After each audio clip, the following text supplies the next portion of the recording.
talked a ton of football on the channel here over the last couple weeks. And it's because, listen, it's basketball season. It's March. March Madness is here. Everybody's excited about that.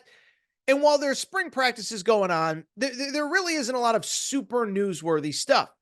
Now, as we get out of basketball and as we get closer to spring games, we are certainly going to be talking more and more college football.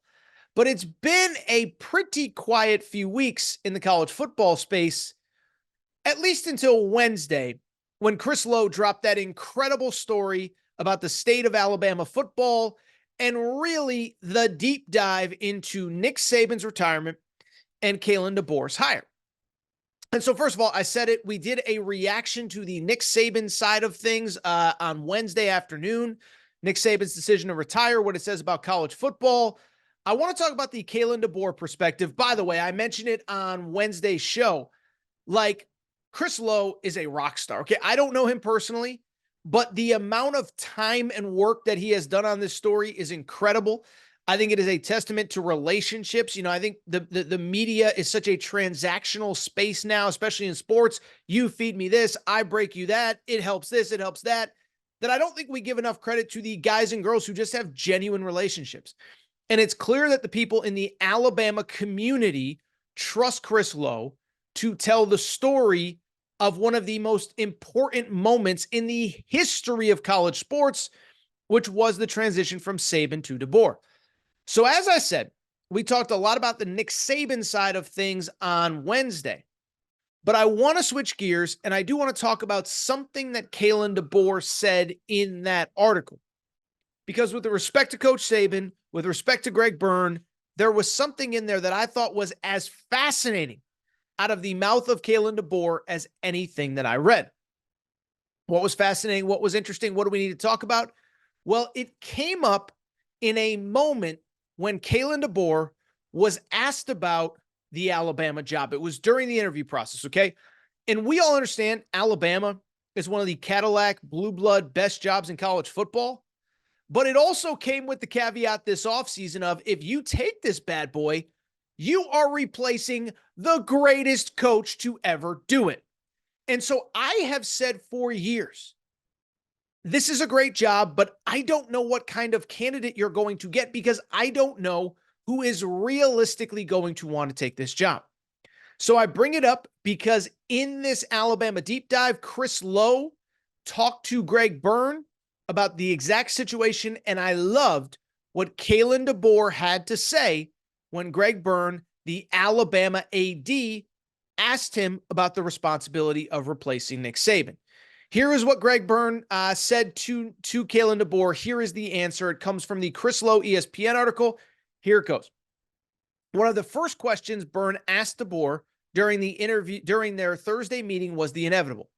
How do you respond to the narrative that you never want to be the one who follows a legend, but rather the one that follows the one who follows the legend? In other words, you don't want to be the guy that replaces Nick Saban, but let somebody else fill Saban's shoes, then you come in after. Here is what DeBoer said. I'm going to embrace it, DeBoer said. There's only one person that's ever going to get to do that. Now, on the one hand, I know what a Georgia, a Tennessee, a Florida, a Texas fan is going to say. That quote means nothing. Who cares? To me, though, it's the exact opposite. And if I was an Alabama fan, I think I would be as happy and as excited as I could possibly be reading that. Because the pressure and responsibility that came with replacing the greatest to ever do it, your new coach not only took that challenge, but wanted that challenge. And that more than anything, listen, we can talk about scheme and recruiting and X's and O's. That right there is why I would feel great if I was an Alabama fan. Okay, so first of all, again, listen, I get a lot of stuff right, a lot of stuff wrong. We do Aaron right, Aaron wrong on this show every week. I tell you my worst takes of the week. This is going in Aaron wrong because when we've talked about when Nick Saban leaves Alabama forever. But I was always under the assumption that when this job opened, as great of a job as it was, who would be crazy enough to want this job? And so again, The fact that Kalen DeBoer didn't just want it, but chased it, but pursued it, but went after it, that is as good of a sign as you can have if you're an Alabama fan. Because a couple things. I've said this before and I'll say it again. Kalen DeBoer, maybe he would have stayed at Washington, could have been the greatest coach in the history of the program, whatever. But he was going to have other opportunities to leave Washington if this he didn't feel was the right one. And there would have been other great jobs where you could have stepped in with much lower expectations. He could have waited another year, seen what the heck happens with Ryan Day. What if Ryan Day goes 10-2 next year and loses to Michigan and makes the 12-team playoff but loses in the first round? Maybe Ryan Day gets fired. Maybe he sneaks out the side door. He finds an NFL job, whatever. But there was a scenario where Kalen DeBoer could have said, I'll wait to see if Ohio State opens a year or two from now. I don't need to take the Bama job. Or, whatever. Michigan, Jim Harbaugh's leaving. The roster is going to change. Take the Michigan job where you're coming off a national championship and the expectations are a little bit. There were going to be great opportunities for this guy. Notre Dame maybe in a year or two, whatever. But he decided, I'm not going to wait for those. I'm not going to take the blue blood elite job when I'm getting in the side door and expectations are a little bit lower. No, I am going to replace the greatest that has ever done it, okay? And there's an old saying in sports. It's called run to the roar. It's a saying. The first person that I ever heard say it was Paul Asiante, who was a legendary, don't laugh, a legendary squash coach, okay? So Trinity College in my home state of Connecticut won like 15 straight squash national championships. But I bring it up because he always said run to the roar. In other words, and I'll explain the metaphor, but basically in the jungle, the way that lions hunt is that they have a bunch, they surround whatever their prey is. And I know I'm going super metaphorical here, but just let me get to it. They surround their prey, and then they send one lion to the front, and they roar right in the face of all these gazelle and zebras and whatever, okay? And so you're probably sitting there saying, what are you talking about, Torres? So the point is, as soon as the prey hears the roar, they run away from it, and they run right into the pack of lions, and they all get killed and whatever. I'm getting graphic, and I can't believe I'm using this example. But what Paul Asiante always used to say, and I don't know if he's the one that created this saying, but he said if these gazelle, if these deer, if these whatever, if they ran to the roar, if they ran to what scared them, that is actually what would allow them to survive. But when you run away from your fears, when you run away from what you're scared of, stuff doesn't work out. And so to get back to Kalen DeBoer, because that took a surprising side turn even for me. I wasn't planning on doing the whole metaphor. Kalen DeBoer's running to the roar. He's not afraid of the challenge. He's not afraid of what is going to happen. And oh my goodness, I'm going to replace Nick Saban and blah, blah, blah, this and that. By the way, let's give a little credit to Alabama fans as well.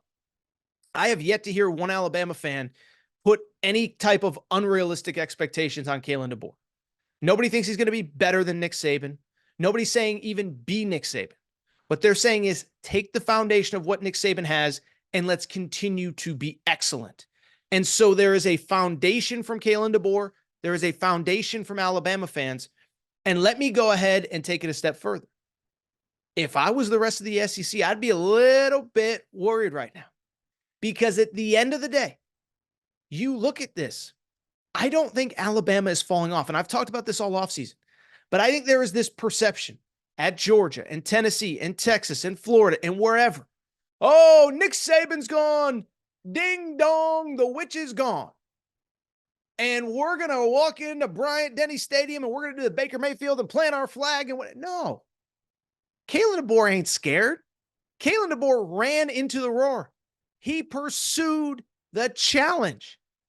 He wanted to replace Nick Saban, and you don't do that unless you know you are good enough, unless you know you belong, unless you want the challenge of facing Kirby Smart, Steve Sarkisian, Josh Heupel, Brian Kelly every single week. By the way, I almost said Billy Napier. Don't think he's on that level just yet, but neither here nor there. All sorts of craziness going on in this segment. But to me, if you're an SEC team, I'd be worried because they didn't get the wrong guy. They didn't get a guy that's in over his head. They've gotten a guy that has built programs everywhere, has had success immediately everywhere. has done it without the recruiting advantages that Alabama has, the financial advantages that Alabama has, the infrastructure that Alabama has, the talent that Alabama currently has on its roster. And so to me, I am just here to tell you, I am so excited. But that one quote of there's only one person that gets to replace Nick Saban, and I'm that guy, and I want to be the one. Man, oh man, would I be fired up if I was an Alabama fan. If you enjoyed this video, do me a quick favor, subscribe to the Aaron Torres Pod YouTube channel. Come on. Who else is talking about run to the roar and talking about lions and hunting in the Serengeti? Nobody else but Torres, okay? Subscribe. Appreciate your support. More college football, more college hoops all week long.